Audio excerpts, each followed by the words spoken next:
we are, that's to say we suddenly seem to have become a double act. Professor Nigel Crook, who's Dean of Research and Innovation at Oxford Brookes University, and I'm Professor Fiona Sampson, and I'm Professor Emerita of Poetry at Roehampton University, or perhaps I should say of or from Roehampton University, since clearly I'm not there anymore. And thank you for turning out so early on a Saturday morning. And, well, I was going to say we are both, I know, fascinated by this topic, and we hope you will be too. So we're going to speak in turn, then we're going to speak a little bit to each other, and then we hope you're going to speak. So there will be, I think, roving mics and so on. So, one of the things I think that we probably are both painfully aware of is that Frankenstein and AI is an event title which sounds like a cliche. There's almost a sense of an inevitable link to be made between Frankenstein and AI. And in a sense, our dialogue is a C.P. Snow, Two Civilizations dialogue. Very clearly, Nigel is a scientist who's had a whole career working as an innovator in AI, and very clearly, I'm in humanities. And from the humanities point of view, there's a kind of sorrow about the notion of reducing Mary Shelley's myth of Frankenstein to AI. And for the purposes of our dialogue, the form that sorrow takes is a nostalgia for a more fleshed out version of the myth, which I believe allows us to think more fully about and around AI. So our first slide is a very unlikely intellectual pressure cooker. This is Villa Diodati on the shores of Lake Geneva, which in the summer of 1816, the year without a summer, rather like this one, but for different reasons, to do with a volcanic eruption in the Dutch East Indies, was rented by Lord Byron when he had been hounded out of Britain into permanent exile because of the scandalous details of his divorce case. Living down the slope beyond the villa was the Shelley household. Mary Wollstonecraft Godwin, as she was then, Percy Bysshe Shelley, and Mary's stepsister, Claire Clairmont, who was pursuing Lord Byron and who had brought the household there for that reason. There was also a baby, and there were also servants. Because it was a terrible summer, instead of doing as much exploring and going out on the lake as they had expected, the group found themselves meeting for long evenings, as I imagine it, in Lord Byron's salon. And one of the things that they did was get thrills by reading beyond the British fashion for the Gothic novel, which was then very much in fashion and had to do with, let's say, I simplify, haunted houses. And they were reading German shower roman or shudder stories, which were much more hardcore, as we would say, and had to do with principally necromancy. They were reading them in translation because they didn't have German, they were reading them in French translation. So they read a collection called Phantasmagoriana.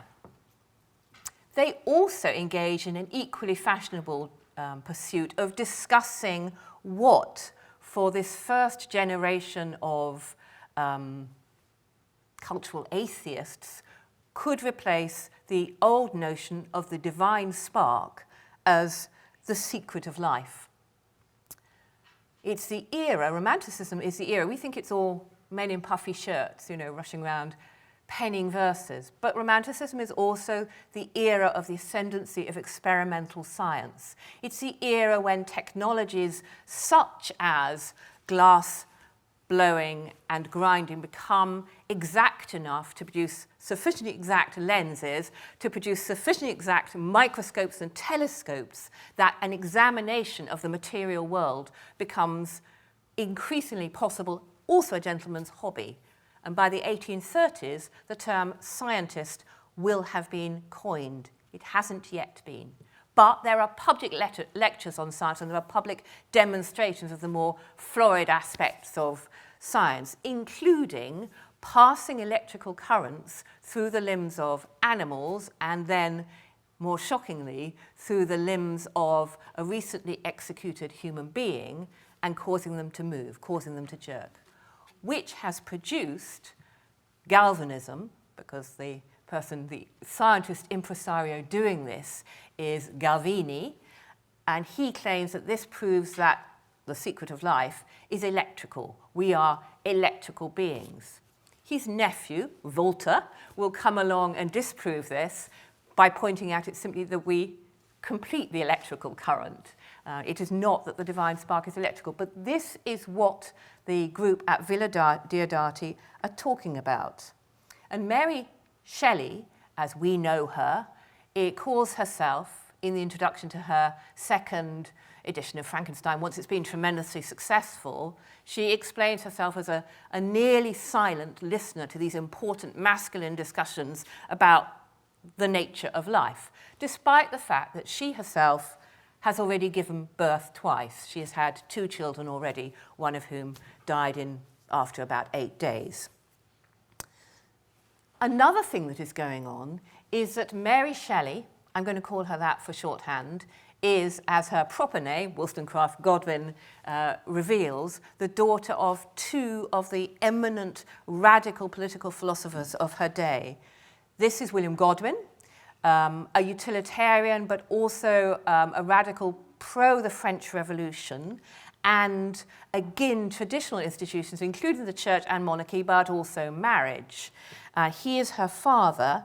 His most famous books are Political Justice and also a political novel, Caleb Williams, both published in 1793. Our Mary was born in 1797, which of course means that in 1816, she's still a teenager. Mary's mother was Mary Wollstonecraft, who died as a result of giving birth to her.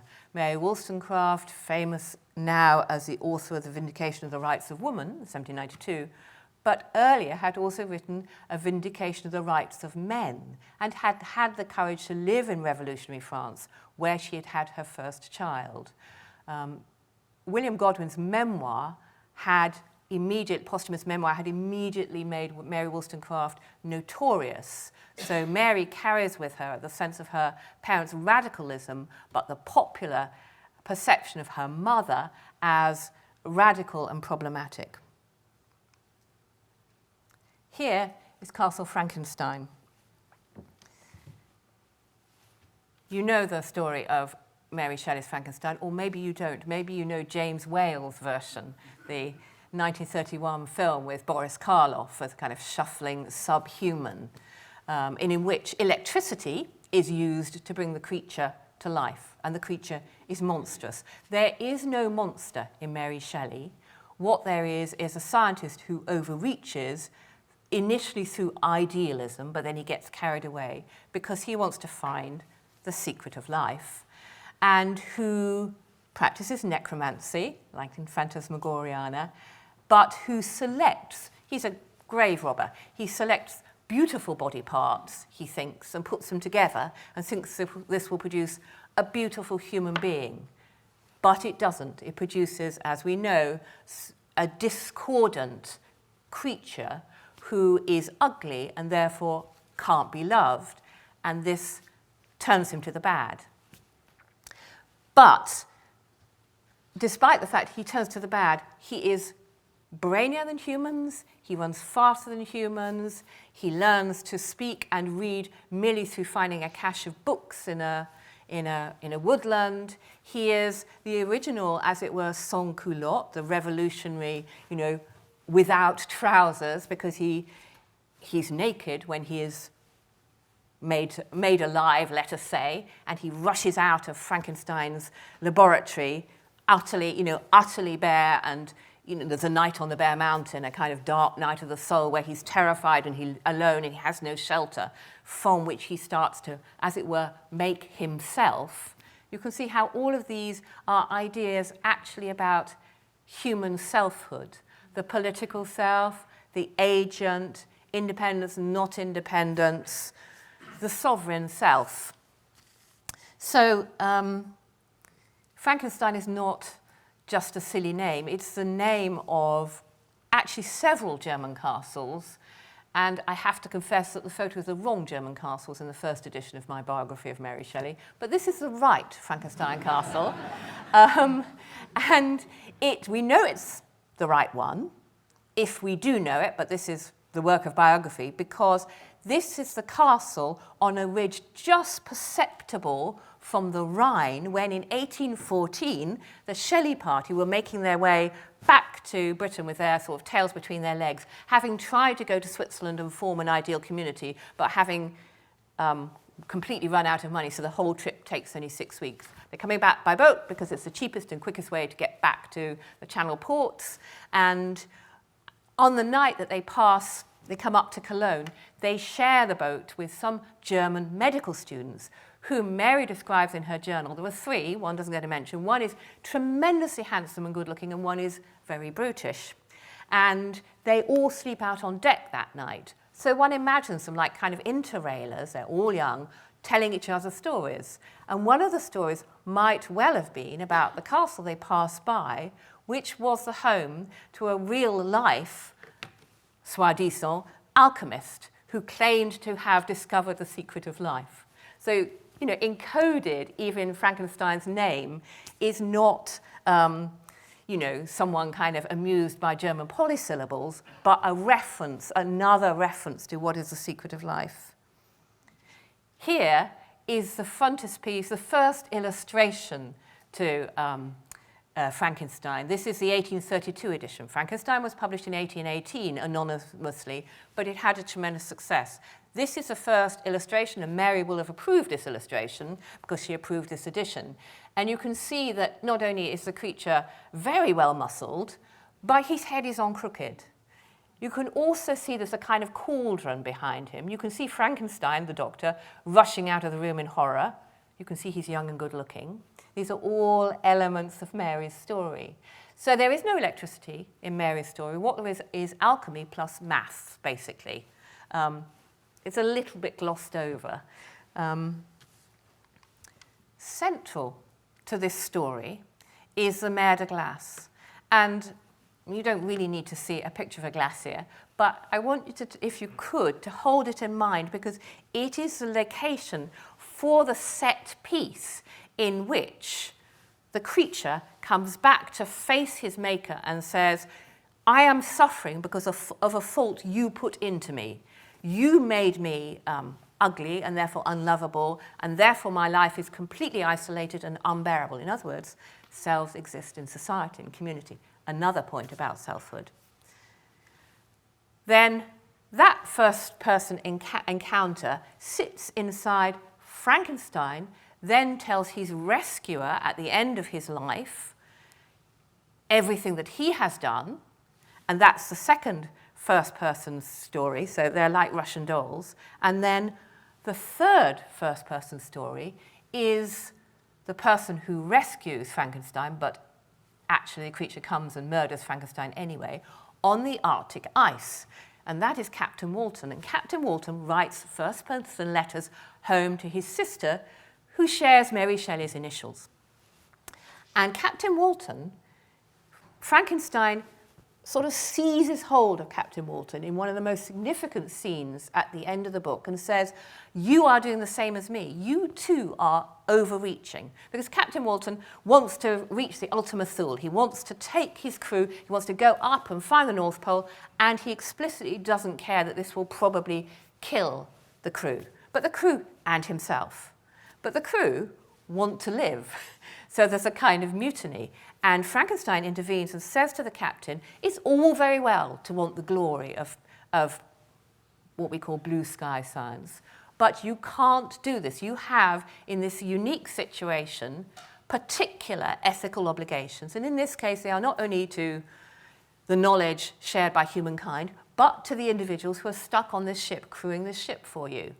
And it's the point at which Walton turns, and he then sails away and survives, which is why we get the three stories. In other words, Frankenstein is not only a story about how the mind might work. It's not even only a story about science as intervention, because we all know Frankenstein gets used as shorthand for all sorts of things. In my lifetime, I can think of Frankenstein babies for IVF. I can think of Frankenstein crops for genetically engineered crops. And now we talk about Frankenstein and AI.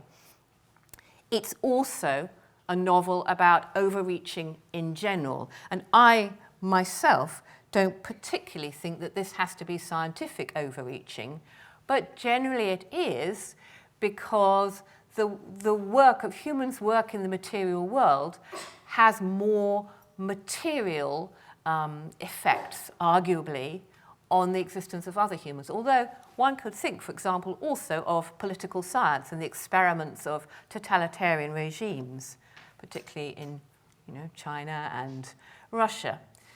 I wanted to show you this because it's the title page of the first edition, and as you can see, it's got Mary Shelley's autograph at the top. She's giving it to a friend, and she's writing on it, although there is no, it was published anonymously. And I also wanted to mention the subtitle, The Modern Prometheus. So, playing with fire, literally. And I also wanted to mention one more thing, which is that Mary Shelley's epigraph is from Milton. It's from Paradise Lost. And it's a passage where Adam faces up to God and says, who has just thrown him out of the Garden of Eden for having curiosity and stealing the apple. Again, it's quite obvious what the link to science and human development is. Adam says to God, "You are punishing me for a fault you put into me." In other words, actually, you are the one with moral responsibility. Here is lovely Mary Shelley in the long decades of her widowhood in the great portrait by Rothwell, which is in the National Portrait Gallery. And you can just faintly see a classical column in the background and some water signifying the death by her husband just before he turned 30 from drowning. And I'm going to hand over to Nigel.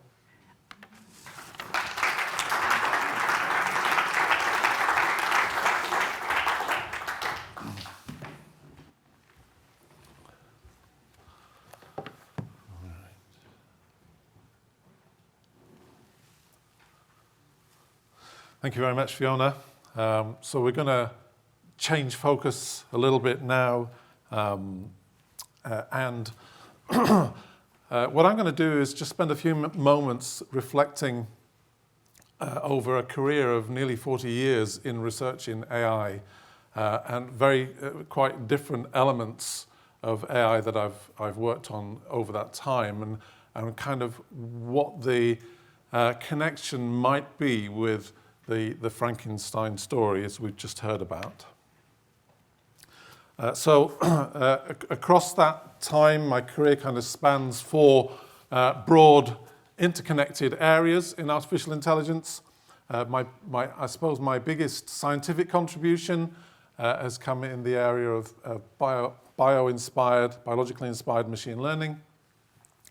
But also I've done work right from the very beginning, actually, in ethical AI, computational linguistics, so looking at how you can use computation to process language, and robotics. And I'll say a little bit about each of those as we go forward.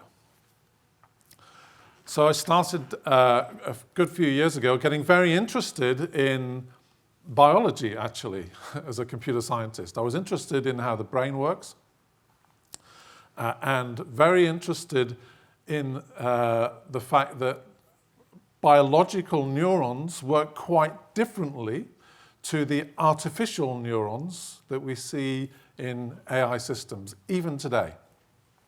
And so I started to develop some mathematical models that we worked on, which demonstrated that you could combine, for example, let me restart that animation properly. You can combine, for example, mathematical concepts like chaos theory, of which there is some scientific evidence of it being present in human and mammalian brains, And you could kind of combine that with thinking about, well, what does that give the brain in terms of, if you think about it as an information processing system, what does it give the brain? And it gives the brain an awful lot. If you have a strange attractor that's governing the processing in your brain, that is a very rich set of dynamics, and we explored that and how you could build models that could have theoretically infinite capacity for representing information. So that was one stage, but you can see very early on I was very interested in the biology, and of course the biology features very strongly in the Frankenstein story. More recently, I've been looking at how biological neural systems of the brain encodes information. And it does it in a variety of ways, and I won't go into the details now, but essentially what's happened in artificial intelligence today is that we've picked one of them. And I'll illustrate this very quickly. Biological neurons can communicate information, well, they communicate information through spikes. Think of them as pulses. And one of the ways they can encode information is the rate at which those spikes are emitted. That can be represented as a number, that rate between, say, 0 and 1. And then on the basis of that, you can build algorithms that connect neurons together, that pass numbers between them along connections that have weights on, and you can have a mathematical approach of adjusting those weights so that the outputs you get match the ones you want for each input. But that's just one way in which the brain communicates information. Another important way is what they call temporal coding, where the timing, the relative timings of spikes is important. Think about it like Morse code. And the information capacity of temporally coded signals is much higher than the rate capacity. And from my perspective, this is one of the answers to the question, why do modern AI systems, in particular large language models, use so much energy and demand so much compute time? It's because they're restricting themselves to a very limited form of representing information. If we expand that, we might be able to address that. So that's one area. A few years ago, about 15 years ago, I came to Oxford in the middle of an academic career. I gave up a perfectly good job and came and did a research assistant job on a project for 2.5 years here at Oxford on a project called Companions. And I joined the computational linguistics group under Professor Stephen Pullman. And we were working on this project Companions, a European funded project where we were trying to create an avatar that you could have a social conversation with, which really interested me. Up to that point, I'd really thought about AI as being an algorithm for processing information and solving problems. I'd never really thought about it as a way of creating systems that could engage and actually have a kind of relationship with people. And so we worked on different things while I was there. I won't go into any detail. More recently, I've worked on large language models.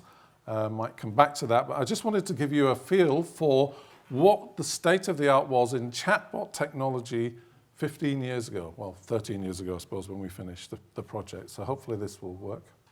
Hello, John. How did your work day go today? Worst day ever. I arrived late because of the traffic. You have my sympathy. What happened next? I missed the meeting on project responsibilities. I got more work dumped on me, just what I don't need. I'm already likely to miss the deadline for a report. I'm sorry to hear that. Who was at the meeting? Only my team. They gave me a set of PowerPoint slides for the meeting. I spent the rest of the day reading the slides, but my computer crashed several times because of the updates. Oh dear. It's understandable how you must be feeling. It's right to be unhappy about such a bad situation. Try not to worry about missing the deadline because of the technical problems. It's sad that your motivation could be affected by them.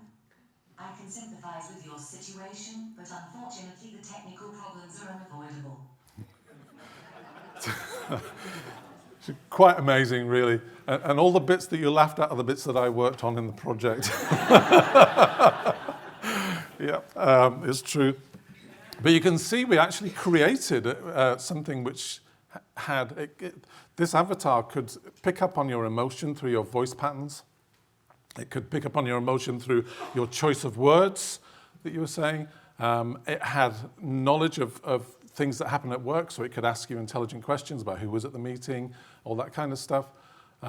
Quite limited compared to what we have today, but still, I think, quite a remarkable achievement for that project. Now, the key thing is, as you probably saw, let me just see, just start it again and you'll see. Right, I want to stop it there. You can see on the right-hand side of the display lots of little boxes that flash. These are all separate individual software modules. There were 15 partners in this project, and we all created our own little software module using different programming languages on different kinds of computers, all in splendid isolation, and then we connected them together, a bit like a Frankenstein monster, right? We took all these bits, and then we had these meetings in Madrid. We sat in a room around this big table, and then we'd have someone speak into the microphone, and that would trigger a piece of software on that computer, which would then pass a message to this computer, and it went all the way around the table. It was like a Mexican wave. You know, we put a hand up when we received a signal. But that was very, sorry to use the term Frankensteinian. I've invented a new term. Because they were developed in isolation, they were very, very different from each other. Individually, probably beautiful pieces of code. But when you put them together, of course, there were huge challenges in actually making it work. And it didn't always work as well as we saw it just then. More recently, after that, I then became very interested in AI and robotic systems that interact socially with people.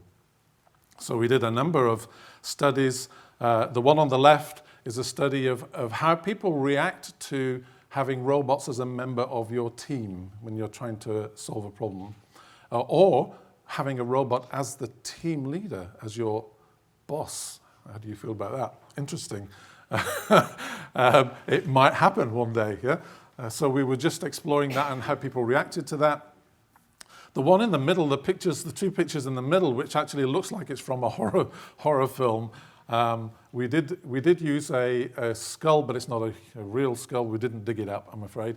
It's a plastic one, but we were interested. We recognized the importance in social interactions of head movements.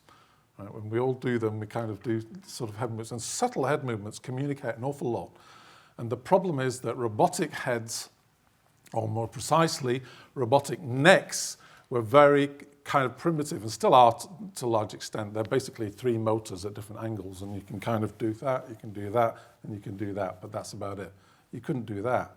And that, you know, you can communicate a lot with a head gesture. So we built a skeletal structure, and we put muscles, artificial muscles, in the places in the neck where they are in the human neck. There are 4 pairs, 8 muscles, antagonistic pairs. And we studied how the movements generated by this robot would have an impact on how people engage with it compared to other robotic mechanisms. So that was just one area that we focused on that was very interesting. Still doing some work on that. And then at the same time, I kind of combined an amateur interest I have in moral character development, which is a strange hobby, but I've been interested in it for a long time, with this idea of a social robot, because we began to realize, of course, if these robots and these AI systems are interacting with people, there are certain things that probably the robot shouldn't do or say. And how do we equip an AI system or a robot with a capacity to understand what is morally acceptable and what are social norms it should follow? I started to think about that and realized that people have been working on this for a while up to that point. And it's a field of investigation called moral machines. So we began to study that, and I wrote a book on it. And my angle in this was to try and see how could you develop virtue in a robot. What would it look like for a robot to be virtuous? And if, do we want that? That's one question. And if we do, how do you do it?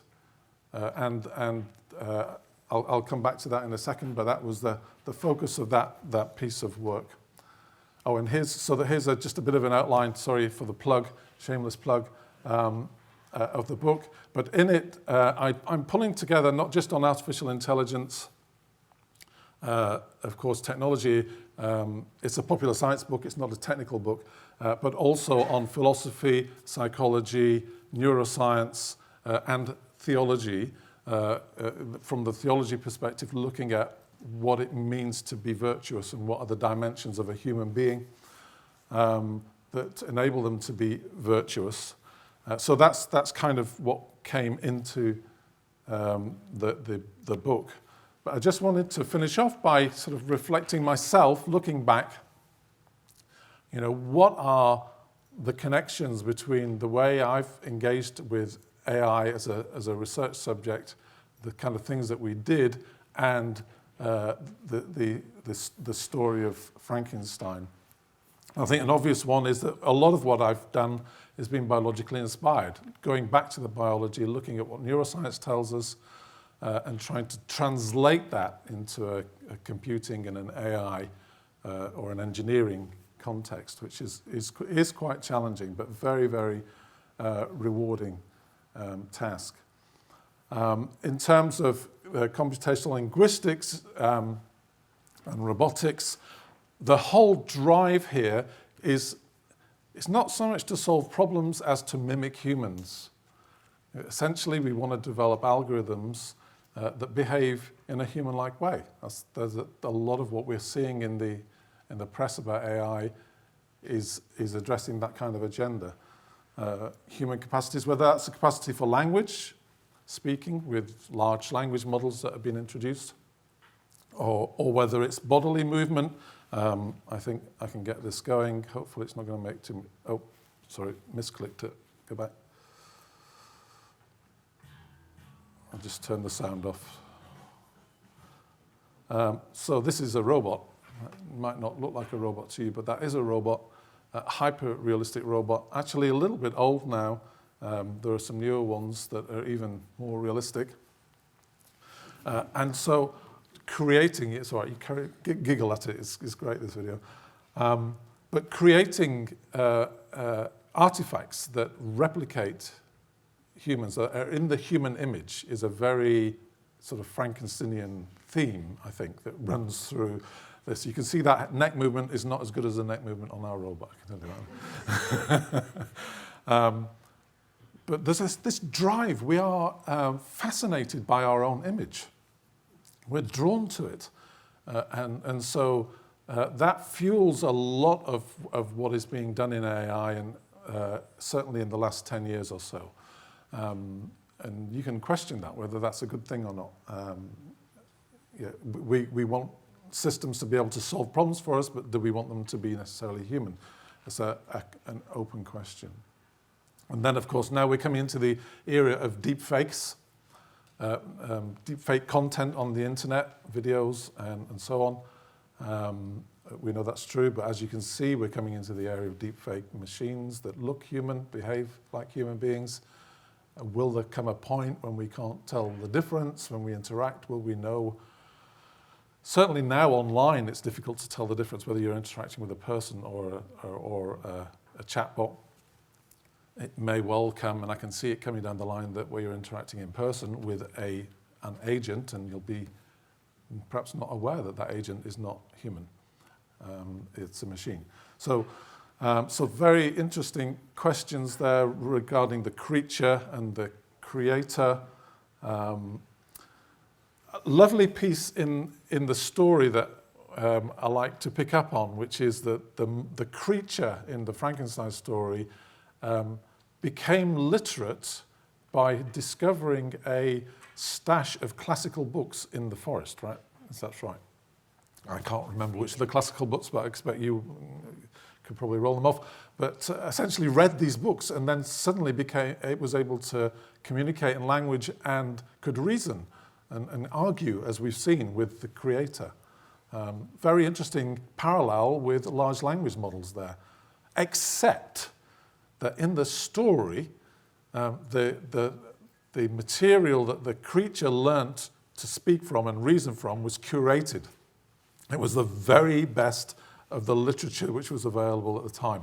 Large language models are, well, as you probably know, are just trained on the entire internet. All of the stuff we just put out there, good, bad, and ugly, is fed into this machine. And then we wonder why it misbehaves sometime. Right? I think there's some interesting sort of Frankensteinian parallels there.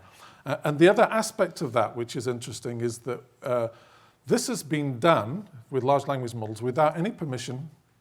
Basically, Google and others have just taken the data, they've dug around in, like digging up bones, they've dug around in the sort of textual archives where we've put our data, our history, things that we've said 10 years ago, everything's stored on there, and they've dug it up and they've fed it into this creature called a large language model. So I think that is an interesting analogy as well, that the scientist used body parts that he didn't have the right to do because he was a grave robber, essentially, wasn't he? So another parallel there. And then from the ethics point of view, I think a lot of the issues that are raised in the Frankenstein story that are around morality, which Fiona talked about, also are being projected now on AI, aren't they? I just mentioned about the copyright and using text body parts, but also things like questions about what it means to be human, because we now have machines that seem to behave very much like human beings. So then, are we just machines? Are we more than machines? And those were the kinds of questions that were being addressed at the time that the Frankenstein story was being written.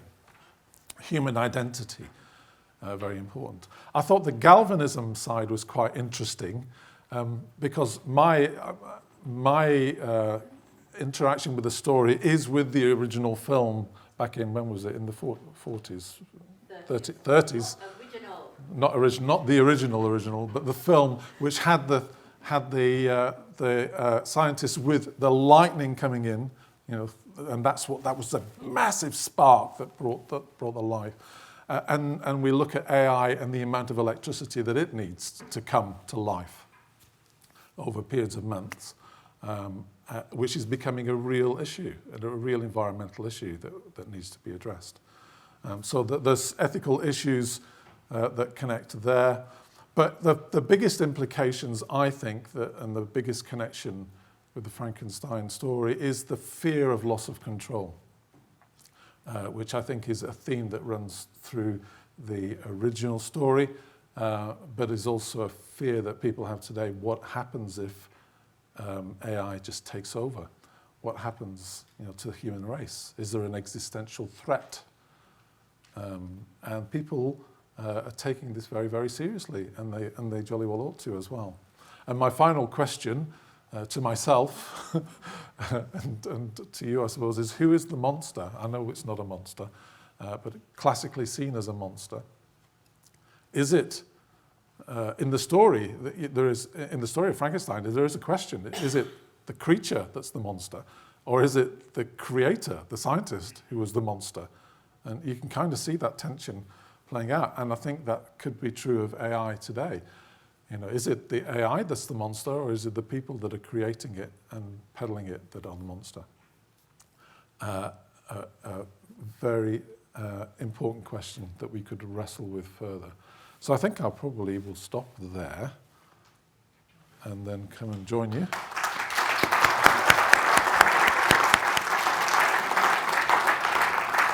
I'll just get my water. Thank you, Nigel. Even though we've talked to each other before on this subject, I still have lots of questions. And I wondered whether, I wanted to think a little bit about how we laughed when your AI interlocutor interlocuted. And I mean, I laughed because I thought she was so extraordinarily wifely. Did you have a bad day at the office? And and it doesn't help that it's a chap speaking into it, and she's a blonde, but I also wondered whether that tells us something about where we're comfortable with AI, because clearly she is reactive. Yep. And as you're rightly saying, I mean, anxieties come in when you posit the possibility of someone having a robot team leader. What happens when it's not reactive? And that leads me to think, I thought you were, well, obviously, you're very wise about this subject, but when you talked about this fascination about making something in our own image, yes. And I wondered whether that's about, in order to find out how we think, as you're talking about different, bio models, or is it actually a kind of desire to transcend our stuckness, the kind of particular biomechanisms we are landed with?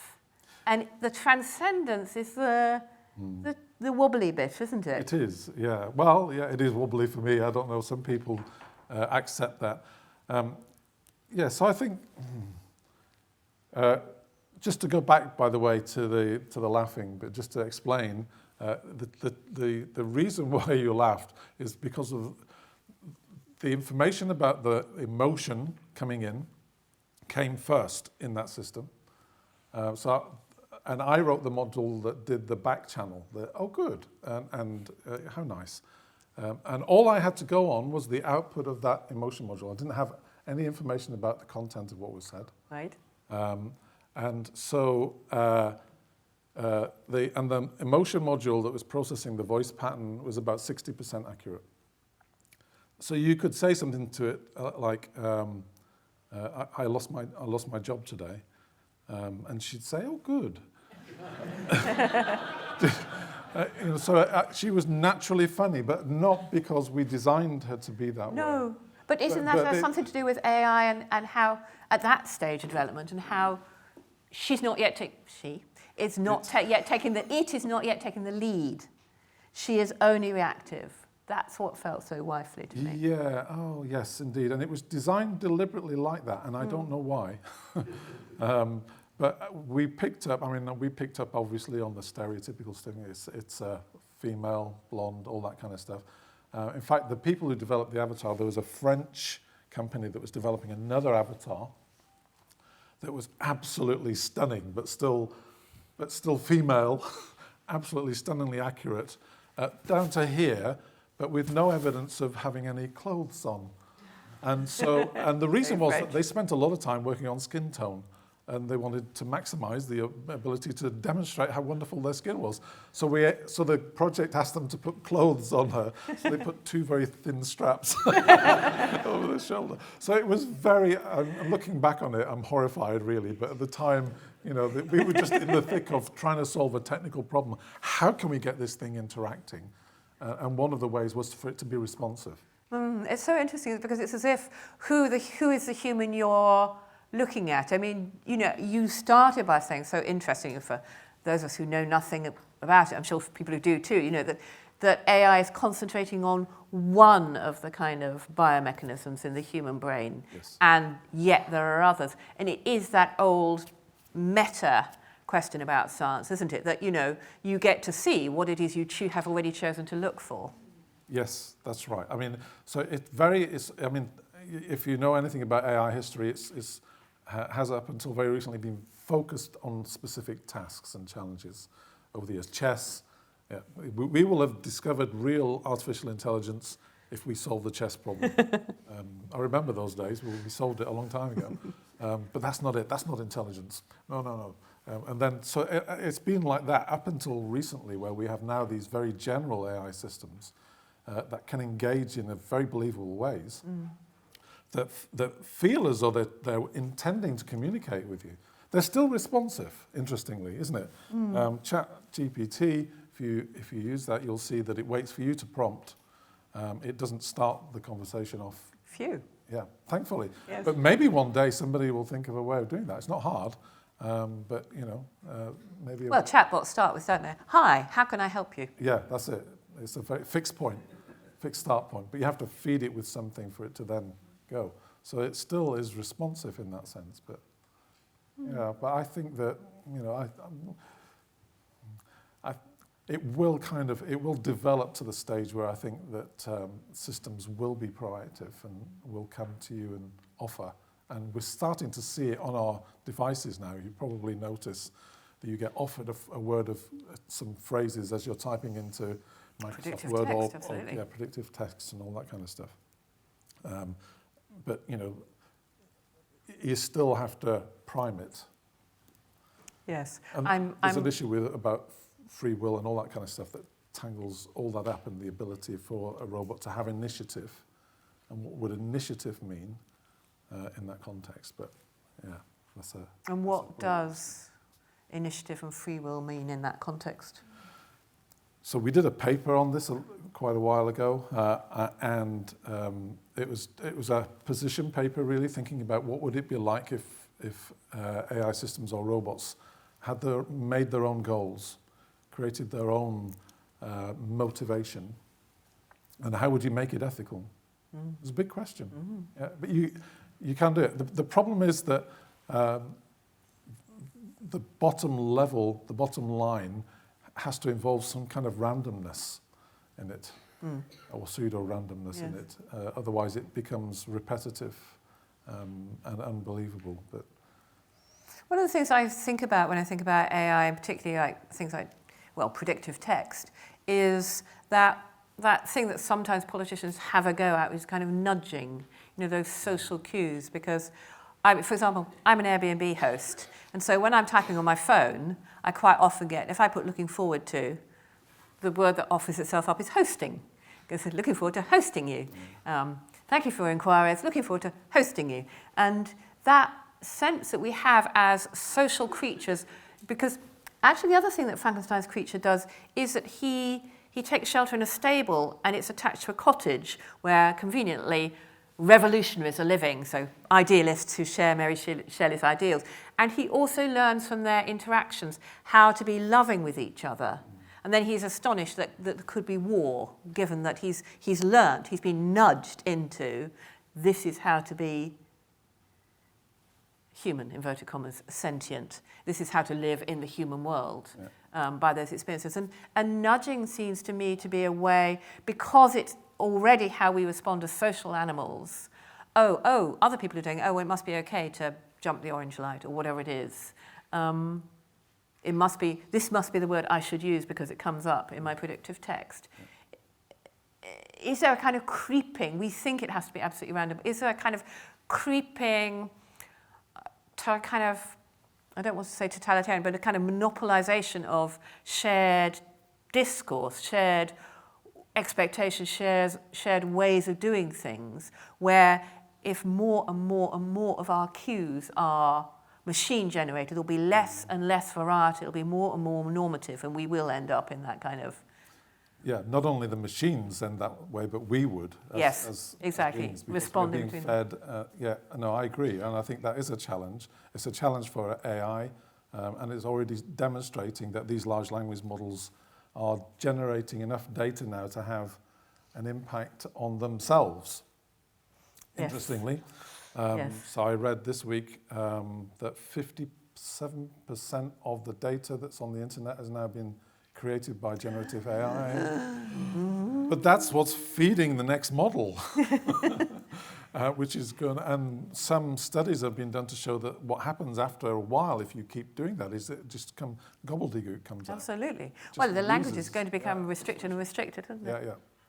I'm going to ask you one more thing before we open the floor. And we have been asked to remind you that we have to finish very promptly, because there's no one else to tell you to finish promptly, and there's a changeover for the next panel. So when we do finish, please come and buy our books at the book table. Yeah,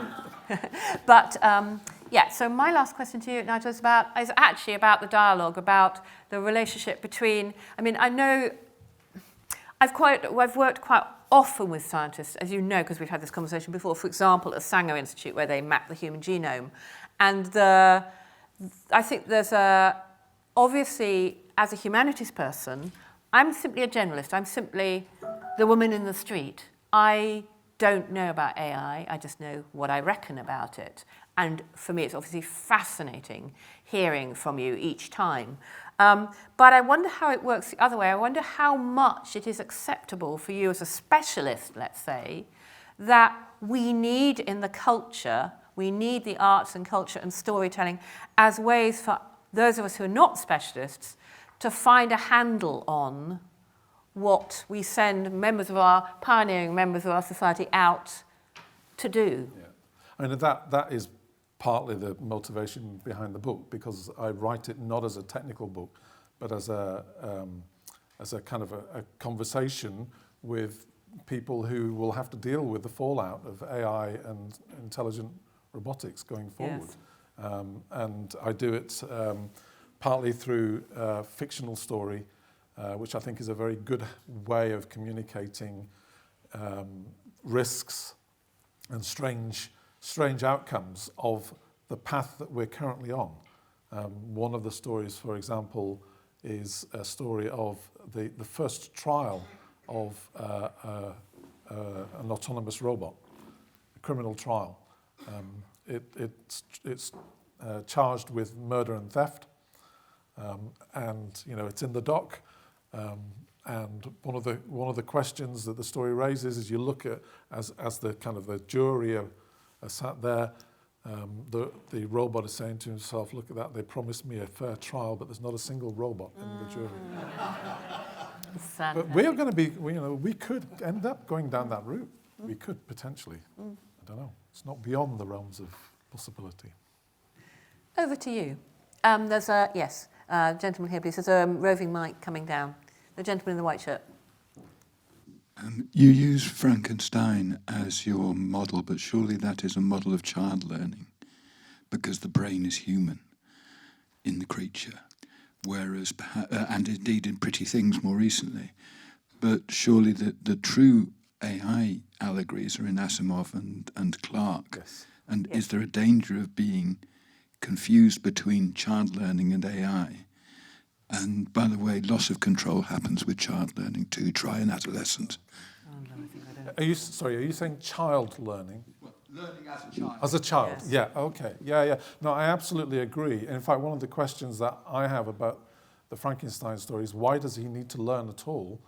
He's got a brain which presumably is an adult brain that has gone through development. I know, but that's the funny thing. It's a tabula rasa. So it's wiped. So it's been wiped, exactly. It's And been so it wiped. is child learning model. And yes, you're absolutely right. The Frankenstein is not, it is science fiction in the sense that it's the first science fiction, it's the first novel about scientific ideas, but it's not prophetic. We can use it as a metaphor, but I think, as I was trying to sort of say about the Captain Walton thing, for me, the metaphor is more capacious than trying to map the human brain onto AI. It's more about the way in which when humans create a new situation, for example, through blue sky research, another great example is mapping the human genome, it creates new ethical conundra which it is our responsibility not to ignore.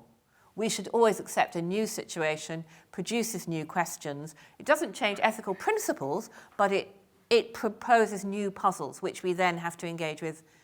Otherwise, we are really failing our humanity, actually. And I think, just to sort of answer another side of your question, not all AIs are the same. So we hear a lot about the language models, which basically take existing knowledge, encode it, and feed it into this function, which produces the right output for a given input. But there are other AI approaches that are very powerful, something called reinforcement learning, which essentially does the tabula rasa thing. It says, right, I don't know anything about this problem. What you do is you set up a robot in an environment and you give it rewards when it discovers doing the right things. So you reward it if it solves the problem you want it to solve. Now, it's quite easy to, and what happens is the robots will discover over time the right sequences of actions to solve the problem. The problem with that is that those sequences of actions are not necessarily moral. And I could give you an easy example. I won't do it now because we're running out of time, but I can give you an example of where that obviously would lead to some robot behavior that is undesirable. Was a gentleman and then a lady. Oh, sorry, there's a mic here. Great, thank you. Please know that we'll be able to continue this discussion outside at the signing table, so don't. Yes, thank you. How to develop algorithms to cover the diversity and complexity of ethical norms, cultural norms, religious, non-religious norms, and how do we delegate this to the tech firms? Well, let's not. Yes, yeah. Springs to mind as one. I'm not sure it's a good idea to actually delegate it, but it is a real problem that we do talk about. We don't have a solution. The one thing that is becoming very clear is that any intelligence system that you embed in a kind of a particular location has to, if you're going to put ethics in it, they have to be contextualized so that wherever it is, because as you say, ethical systems change radically from one region to the next. And this is one of the things I think that is going to be a challenge for us. How do we get robots to understand different social norms over in the Far East, in Japan, that are some of them quite different from here. Not that they're wrong or right, it's just that they're different. And that is a real challenge. Thank you. Hi, I'm Jean from Singapore, and it's a related question, but it's a little bit more directed at bias.